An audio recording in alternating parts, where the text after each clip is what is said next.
तक खाली नहीं किया तो वो मेरा सारा सामान घर से बाहर फेंक देगा। अब बेटा तुम ही मेरी कुछ मदद कर सकते हो। मैं बड़ी आस लेकर तुम्हारे पास आया हूँ। हाँ काका, आप चिंता मत कीजिए, मैं आपकी मदद जरूर करूँगा। चलो पर सेठ शंकरलाल के यहाँ चलते हैं। लेकिन वहाँ पहले से ही सीट के साथ गांव का मुखिया था।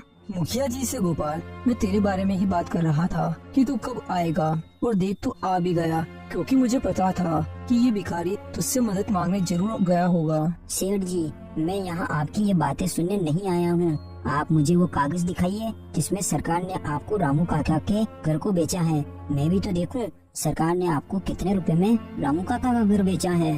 गोपाल की ये बात सुनकर सेठ थोड़ा घबरा जाता है और वो कागज गोपाल को दे देता है। तो गोपाल उन कागज को देखता है। ये तो फर्जी कागज है। सेठ जी, आपको थोड़ी शर्म नहीं आती क्या? क्यों आप बेचारे भोले भाले गांव वालों को लूट रहे हो? और मुखिया जी, आपने सेठ जी को ये नहीं बताया कि कोई सरकार किसी भी गरीब को रहने के लिए घर देती है तो वो घर किसी भी हालत में उस गरीब से वापस नहीं लेती और ना ही किसी और को बेचती है। काका, आप डरिए मत, ये केवल अपने गांव के मुखिया जी और सेठ जी की मिलीभगत है। देखो गोपाल, तुम आए हो जब से हमारा बहुत नुकसान कर रहे हो, वापस शहर चले जाओ तो तुम्हारे लिए ज्यादा अच्छा होगा। मुखिया जी, मैं आपकी बातों से डरने वाला नहीं हूँ। और मुखिया जी, आपको तो शर्म आनी चाहिए। आप इस गांव के मुखिया हो, फिर भी आप ऐसे मक्कार आदमी का साथ दे रहे हो।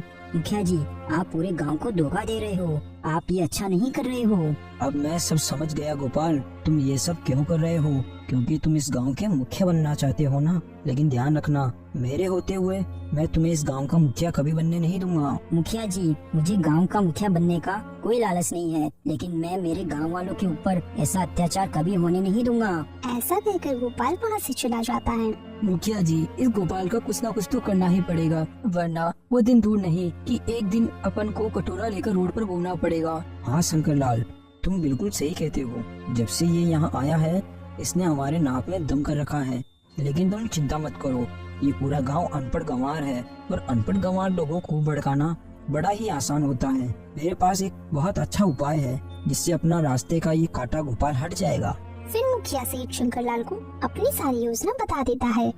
फिर ऐसे ही कुछ महीने बीत जाते हैं। सुनो गोपाल, अब मैं सुधर गया हूँ। अब मैं अपने गांव में किसी को भी भूखा सोने नहीं देना चाहता और मैं इस काम की जिम्मेदारी मैं तुम्हें देना चाहता हूँ, क्योंकि मैंने अपने जीवन में बहुत पाप किए हैं। तो अब मैं अपने पापों का प्रायश्चित करना चाहता हूँ। लेकिन मुखिया जी, मैं कुछ समझा नहीं। अरे गोपाल, मैं तुम्हें पैसे देता हूँ और तुम आज से ही गांव वालों के लिए भोजन की व्यवस्था करो। आज से तुम जरूरतमंद लोगों को भरपेट खाना खिलाओ। जो भी खर्चा लगेगा वो सारा खर्चा मैं तुम्हें दूंगा। मुखिया जी, मुझे ये बात जानकर बहुत खुशी हुई कि आप सुधर गए हैं। और आप चिंता मत कीजिए, मैं इस काम को बड़ी ही ईमानदारी से करूँगा, क्योंकि मुझे गाँव वालों की मदद करके बहुत खुशी मिलती है। फिर मुखिया ने बहुत सारे पैसे गोपाल को दे दिए। गोपाल ने शहर से खाना लाकर सभी काम वालों को बांट दिया। जैसे ही काम वालों ने वो खाना खाया तो सभी बीमार पड़ने लगे। तो सभी काम वाले इकट्ठा होकर गोपाल के पास जाते हैं। तभी मुखिया और गांव का सेठ शंकरलाल भी वहाँ आ जाते हैं। गांव वालों, तुम सबने देख लिया ना कि ये गोपाल तुम्हारे लिए शहर से खराब भोजन लेकर आया है। गोपाल के भोजन को खाकर ही तुम सब बीमार पड़े हो और अब तो तुम सब लोगों को विश्वास हो गया ना कि ये गोपाल तुम्हारा भला नहीं चाहता और ये एक धोखेबाज लड़का है। नहीं नहीं मुखिया जी, ऐसा नहीं है। आप ये क्या बोल रहे हो? आप ये बताओ, मैं गाँव वालों के साथ ऐसा क्यों करूँगा? क्योंकि गोपाल, मुखिया जी ने तुम्हें बहुत सारे पैसे दिए थे और तुमने सारे पैसे खुद रख लिए और थोड़े से पैसे से शहर से बासी खाना लाकर गांव वालों को बांट दिया। गांव वालों, तुम सबको पता है, मुखिया जी ने मेरे सामने इस गोपाल को बहुत सारे पैसे दिए थे। इतने पैसे कि अपना पूरा गांव पूरे 5 महीने तक सुबह शाम का भोजन कर सकता था। ये मेरे बेटे के ऊपर झूठा आरोप है। मेरे बेटे ने तुम लोगों के लिए क्या नहीं किया और तुम सब मेरे बेटे के ऊपर ही शक कर रहे हो। अभी भी गांव वालों समय है, समझ जाओ, वरना ये गोपाल तुम्हारी आंखों में धूल झोंक कर इस गांव का मुखिया बनना चाहता है। और अगर ये मुखिया बन गया तो तुम लोग सोच भी नहीं सकते कि ये तुम्हारा क्या हाल करेगा। अरे मुखिया जी, इसे आज ही पुलिस के हवाले कर दीजिए। इसे उम्र कैद की सजा होनी चाहिए। सभी गांव वाले गोपाल को जेल में बंद करवा देते हैं। तो गोपाल पुलिस कांस्टेबल से बोलता है, मेरी बात का विश्वास कीजिए, मेरे साथ धोखा हुआ है। मुखिया ने मेरे साथ चालाकी करी है और मुझे धोखा दिया है। मुझे इस थाने के इंस्पेक्टर से बात करनी है। झूठ मत बोलो, शहर से भोजन तुम ही लेकर आए थे। तुम्हें जरा सी भी शर्म नहीं आई? कुछ पैसे बचाने के चक्कर में सारे गांव वालों की जिंदगी दांव पर लगा दी। और इंस्पेक्टर साहब अभी थोड़ी ही देर में आते ही होंगे। ना बोलकर कांस्टेबल वहाँ से चला जाता है।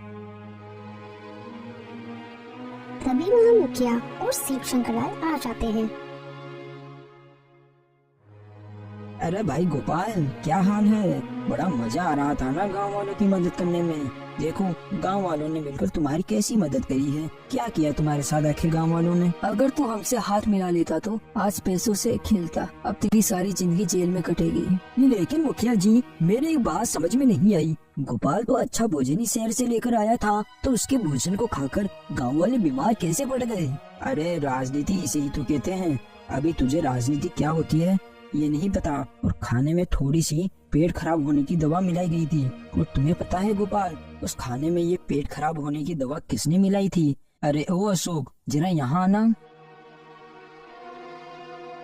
मैंने ही मिलाई थी उस खाने में पेट खराब होने की दवा। भैया, मुझे मेरे कानों पर भरोसा नहीं हो रहा। आप तो मेरे बड़े भाई हो, फिर भी आपने ऐसा क्यों किया? क्योंकि जब से तो यहाँ गाँव आया है, माँ और पिताजी बस तेरी ही तारीफ करते हैं और हमेशा मुझे बोलते हैं कि मैं छोटे भाई गोपाल से कुछ सीख, गोपाल से कुछ सीख। अरे क्या सीखूं मैं तुझसे बड़ा हूँ। पूरे गांव वाले सब मुझे भला बुरा कहते थे, सब हमेशा तेरी ही बातें करते थे। और ऐसे ही कुछ समय बाद मैं तो गांव का मुखिया बन जाता तो मेरी घर में कुत्ते की जैसी इज्जत हो जाती। वो तो भला हुआ सेठ जी और मुखिया जी का, जिन्होंने मेरी सही समय पर आंखें खोल दी। क्या हुआ गोपाल, भलाई का फल मिल गया ना? चलो भाई लोगों, अब अपन यहाँ से चलते हैं। इसके साथ जो करेगी अब पुलिस ही करेगी। ऐसा कहकर वो सभी वहाँ से चले जाते हैं। कुछ ही देर बाद थाने का इंस्पेक्टर वहाँ आ जाता है।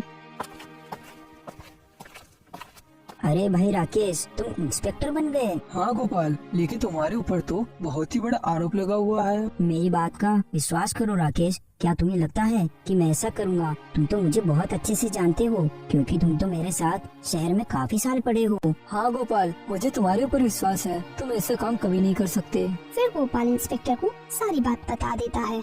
गोपाल, अगर ऐसी बात है तो तुम जल्दी ही जेल से बाहर चले जाओगे। रुको तुम। ऐसा कहकर इंस्पेक्टर अपना फोन उठाकर उसमें सारी रिकॉर्डिंग सुन लेता है। उस मोबाइल में मुखिया, सेठ, शंकरलाल और उनके आदमी सभी लोगों की बातें रिकॉर्ड हो चुकी थी। इंस्पेक्टर राकेश ने तुरंत गोपाल को रिहा कर दिया।